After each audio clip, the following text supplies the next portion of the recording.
Assalamualaikum warahmatullahi wabarakatuh.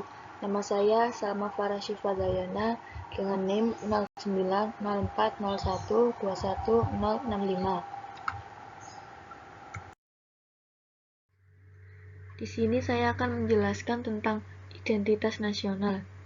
Secara etimologis, istilah identitas nasional berasal dari kata identitas dan nasional. Identitas berasal dari kata identity yang artinya memiliki tanda, ciri atau jati diri yang melekat pada suatu individu, kelompok atau sesuatu yang membedakannya dengan yang lain. Sedangkan nasional berasal dari kata nation yang artinya bangsa. Maka dapat disimpulkan bahwa identitas nasional adalah suatu kelompok masyarakat yang memiliki ciri dan melahirkan tindakan secara kolektif yang diberi sebutan nasional.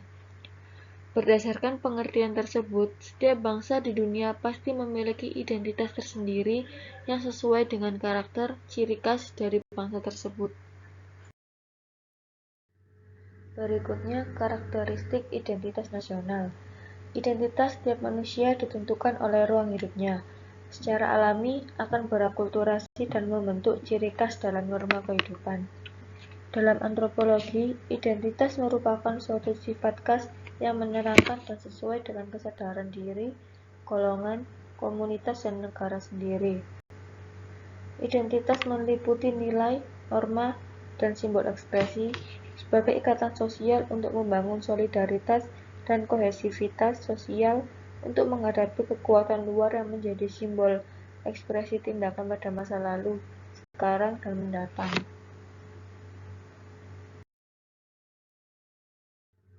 Kemudian faktor pembentuk identitas nasional. Yang pertama, primordial. Faktor-faktor primordial ini meliputi ikatan kekerabatan dalam kurung darah dan keluarga, kesamaan suku bangsa, daerah asal, bahasa, dan adat istiadat. Yang kedua, sakral.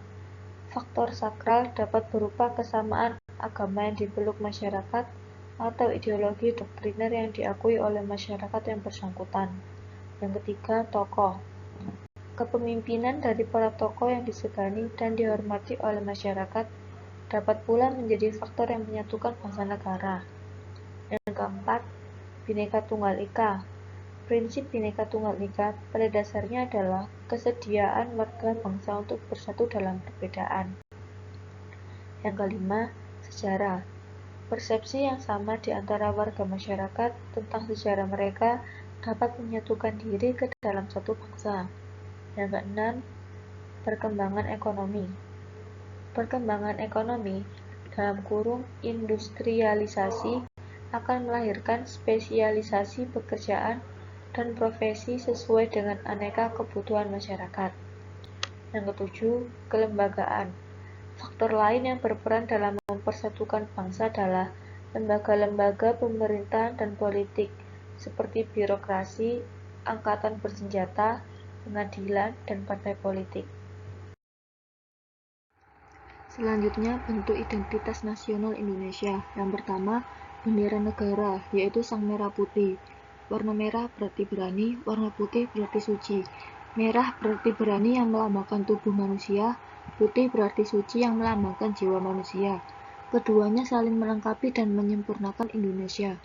Bendera merah putih dijahit oleh Ibu Fatmawati yang merupakan istri Presiden Soekarno. Yang kedua, bahasa negara Indonesia. Bahasa Indonesia diangkat dan diikrarkan pada Kongres Pemuda II tanggal 28 Oktober 1928. Kemudian bangsa Indonesia sepakat bahwa bahasa Indonesia merupakan bahasa persatuan. Ketentuan bahasa Indonesia telah diatur dalam Undang-Undang No. 24 Tahun 2009 mulai pasal 25 sampai pasal 45.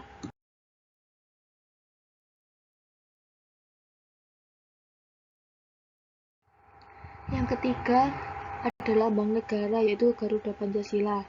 Yang keempat, lagu kebangsaan, yaitu Indonesia Raya. Yang kelima, Undang-Undang Dasar Negara Republik Indonesia tahun 1945.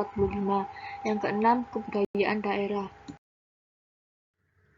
Dan yang terakhir ada unsur-unsur pembentuk identitas nasional. Yang pertama, Suku bangsa.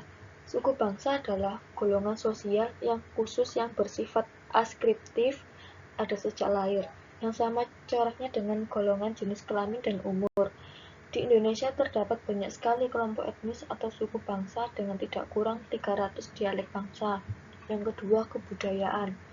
Kebudayaan merupakan pengetahuan manusia sebagai makhluk sosial yang isinya adalah perangkat-perangkat atau model-model pengetahuan yang secara kolektif dipakai oleh pendukung-pendukungnya untuk menafsirkan dan memahami lingkungan yang dihadapi, dan digunakan sebagai rujukan serta pedoman untuk bertindak dalam bentuk kelakuan serta benda-benda kebudayaan sesuai dengan lingkungan yang dihadapi. Yang ketiga, agama. Bangsa Indonesia dikenal sebagai masyarakat yang agamis. Agama-agama yang tumbuh dan berkembang di Nusantara adalah agama Islam, Katolik, Kristen, Buddha, Hindu, dan Konghucu. Yang keempat, bahasa. Bahasa merupakan salah satu dari unsur pembentuk identitas nasional. Dalam hal ini, bahasa dipahami sebagai sistem perlambang yang secara arbiter dibentuk atas unsur-unsur bunyi, ucapan manusia dan digunakan sebagai sarana berinteraksi antar manusia. Sekian, terima kasih. Wassalamualaikum warahmatullahi wabarakatuh.